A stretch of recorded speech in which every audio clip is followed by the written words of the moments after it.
నమస్తే, welcome to our channel. నేను పద్మిని. ప్రస్తుతంతో పాటు ప్రముఖ ఆధ్యాత్మికవేత్త, అస్ట్రోన్యూమరాలజిస్ట్, ఎనర్జీ వాస్తు స్పెషలిస్ట్, శ్రీ విద్యోపాసకురాలు శ్రీమతి జయప్రద గారు మనతో పాటు ఉన్నారు. మాట్లాడదాం. నమస్కారం అండి. నమస్తే అమ్మ. శ్రీమాత్రే నమః. అస్ట్రాలజీని ప్రాక్టీస్ చేస్తూ ఉన్నారు. అస్ట్రాలజీతో ముడిపడే అన్ని ఇంటర్లింక్ అయి ఉంటాయి. వాస్తు కానీ, లేకపోతే ఈ పరిహార మార్గాలు కానీ, లేకపోతే అన్ని ఇంకా దీనికి సంబంధించి ఏదైనా కూడా రిలేట్ అయ్యే ఉంటాయి. వాస్తు గురించి మాట్లాడుకుంటే నేను ఇంట్రడ్యూస్ చేసినప్పుడే అన్నట్టుగా ఎనర్జీ వాస్తు స్పెషలిస్ట్ కూడా మీరు. అంటే వాస్తుని ఇంటికెళ్ళి వాస్తుని కరెక్ట్ చేయటం, ఎనర్జైజ్ చేయటం, ఆయా ఒకవేళ నెగటివ్ ఉంటే దాన్ని ఎట్లా మరి మార్చుకోవాలి అనేది మీరు తెలియచేయటం అనేది మీరు ప్రాక్టీస్లోనే ఉన్నారు. ఈ వాస్తుని అలాగే ఆస్ట్రాలజీని మిక్స్ చేస్తూ నేను క్వశ్చన్ అడగాలి అని అనుకుంటున్నాను. అదేంటి అంటే, రాశుల ప్రకారంగా మాట్లాడుకుంటే మేషరాశి వారు ఇంట్లో అన్ని 8 దిక్కులు ఉంటాయి, కానీ మేషరాశి వారికి ప్రత్యేకంగా నిర్దేశించినటువంటి దిక్కేవి అంటే ఆ వాస్తులో ఆ ప్రదేశాన్ని మాత్రం చాలా జాగ్రత్తగా తీసుకోవాలి, జాగ్రత్తగా చూసుకోవాలి అని అంటే ఏదైనా ఉంటుందా అని చెప్తారా? తప్పకుండా నాన్న. అయితే ఏంటంటే మనకి వాస్తుకి జ్యోతిష్యానికి రెండు ముడిపడి ఉన్నప్పటికీ కూడా జీవన యాత్రలో మన అందరికీ కొన్ని ఏంటంటే అన్ని దిక్కులు మనం సరిగా చేయం కనుక తూర్పు అందరికీ కలిసి వస్తుందని చెప్పి తూర్పుని ఎక్కువగా అందరూ ప్రిఫర్ చేస్తుంటాం. తూర్పు దిక్కు ఎవరికైనా పనికి వస్తుంది. ఎందుకంటే సాత్వికమైన గుణానికి సంబంధించింది తూర్పు వాకిలి. అంటే సాత్విక గుణం అంటే మనకి దాంట్లో అన్ని రకమైన వ్యాపారాలు, అన్ని రకమైన ఉద్యోగాలు వస్తాయి. అంటే న్యాయపరంగా చేసేవన్నీ కూడా దాంట్లోకి వచ్చేస్తాయి. ఇక కొన్ని విషయాల్లో కొంచెం తమో గుణం, రజోగుణం ఉన్న కొంతమంది ఉంటారు. వాళ్ళకంటే కామ్యార్థము కొన్ని కోరికలు, నేను ఇంత సంపాదించాలి, ఇంతే సరిపోదు, నాకు ఇంకా ఇంకా ఇంకా సంపాదించాలి అనే కోరికలు కొంతమంది ఉంటాయి. వాళ్ళకి ఈ వెస్ట్ సౌత్ ఇచ్చేవారు. సౌత్ కొని ఇచ్చారు. సౌత్ ఎంట్రన్స్ బ్రహ్మాండంగా రాణిస్తుంది. అది పడాలి కానీ పడాలి కానీ బ్రహ్మాండం రాణిస్తుంది. అలాగే పడమర దిక్కు ఇది కూడా పడితే ఖచ్చితంగా బ్రహ్మాండంగా యోగిస్తుంది.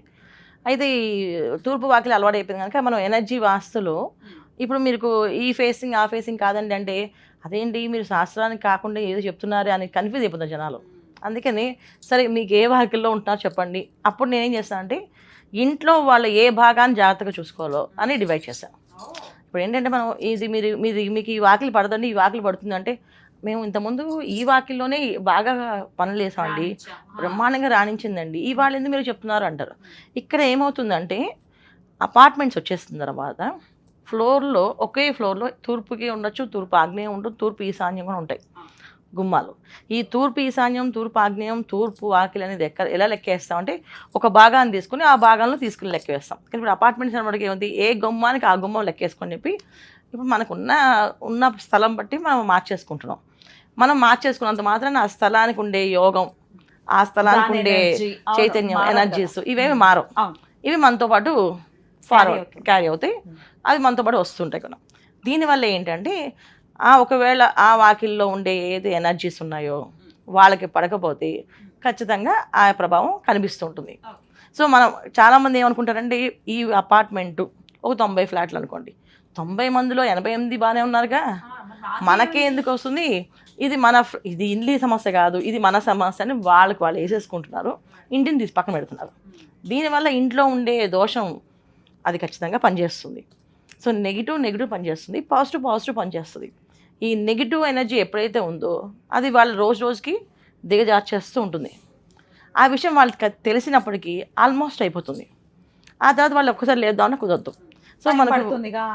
సో ఎనర్జీ వాస్తులో మేము చేసే పని ఏంటంటే అపార్ట్మెంట్లు మనం తీయలేం. గుమ్మాలు జనరల్గా లోపల ఉండే ద్వారాలన్నీ కొన్న రాంగ్ ప్లేసెస్లో 1-2 ద్వారాలు పడతాయి. ఆ 1-2 ద్వారాల్లో ఉండే ఎనర్జీస్ ఖచ్చితంగా ఆ ప్రభావం ఆ ఇంట్లో ఆ రూమ్లో ఉండే వాళ్ళ మీద పడుతుంది. దాంట్లో ఆ ఇంట్లో ఆ రూమ్లో ఒక మేషరాశి వాళ్ళు ఆ గదిలో ఉంటే ఖచ్చితంగా వాళ్ళ మీద ప్రభావం పడుతుంది. సో కెరియర్ పరంగా ఉద్యోగాలు రావట్లేదు చాలామంది అంటుంటారు, పెళ్ళి కావట్లేదు చాలామంది చెప్తుంటారు, భార్యాభర్త మధ్య సఖ్యత లేదని కొంతమంది చెప్తుంటారు, పిల్లలు పుట్టట్లేదని చెప్తున్నారు. ఇవన్నిటికీ కారకత్వం ఏంటి, ఆ ఇంట్లో ఉండే రూమ్లో ఉండే ఎనర్జీ. సో ఇవి మనం చెక్ చేస్తాం. సో మేషరాశి మనం తీసుకుంటే తూర్పు వాకిలి వీళ్ళకి బాగా కలిసి వస్తుంది. ఎందుకంటే మేషరాశి వాళ్ళు ఎక్కువగా ఏంటంటే ఉన్నది ఉన్నట్టే మాట్లాడే అలవాటు, ఏంటి నిజాయితీగా పనిచేయడం అలవాటు, ఏ పని చేసినా కష్టపడతారో, సెల్ఫిష్గా మెంటాలిటీ అంటే సెల్ఫ్గా వాళ్ళు కష్టపడి సాధించుకొని తెచ్చుకోవాలనుకుంటారు తప్ప మోసం చేసి తెచ్చుకోవాలనుకోరు.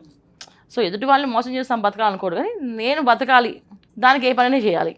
అందులో అది మోసం వాళ్ళు అనుకోని కానీ నేను మోసం చేయట్లేదు, నేను నా బతుకు తెరుగు అంటారు అది. సో ఇలాగ ఉంటే కనుక తూర్పు వాకిలి వీళ్ళకి బాగా కలిసి వస్తుంది.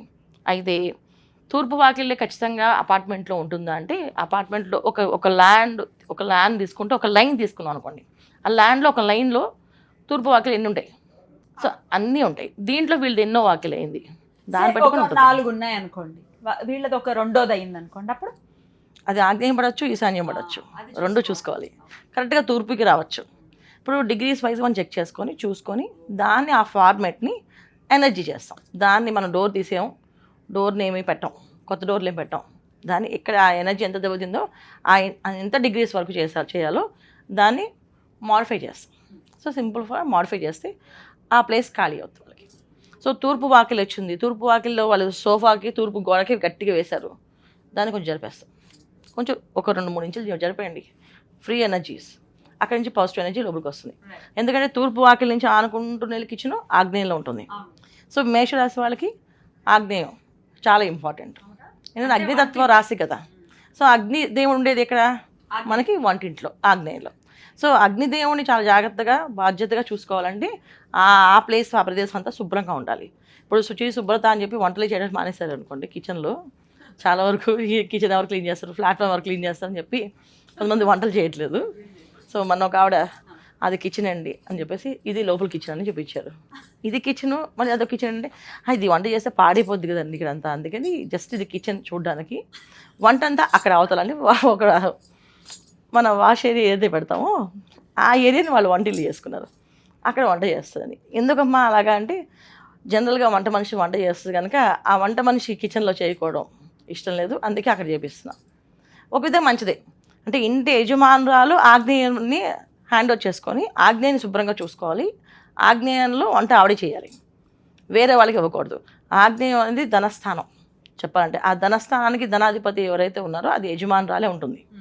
సో ఒకవేళ వాళ్ళు వండకుండా వంట మనిషితో వండిస్తున్నారు కనుక వాళ్ళకి అది కలిసి వస్తుంది, ఇబ్బంది ఏం లేదు. ఎందుకంటే వంట ఆమె చేయట్లేదు, అక్కడ వేరే వంట మనిషి వచ్చి వంట చేస్తుంది, వేరే కిచెన్ ఆ లోపల కాదు వాష్ ఏరియాని కిచెన్గా చేసుకున్నారు. యాక్చువల్లీ అక్కడ స్టవ్ పెట్టకూడదు, అక్కడ నీరున్న ప్లేస్లో ఈశాన్య భాగం అది, అక్కడ నీళ్లు బాగా పోవాలి. వాళ్ళకి వాష్ ఏరియాలో ఆగ్నేయం కిచెను కొంత లోపల బాల్కనీలో ఇచ్చి అది మళ్ళీ ఈశాన్యంకి వచ్చేస్తుంది బాల్కనీ. దానివల్ల ఏంటంటే ఎక్కువ నీళ్లు పోతూ ఉండాలి.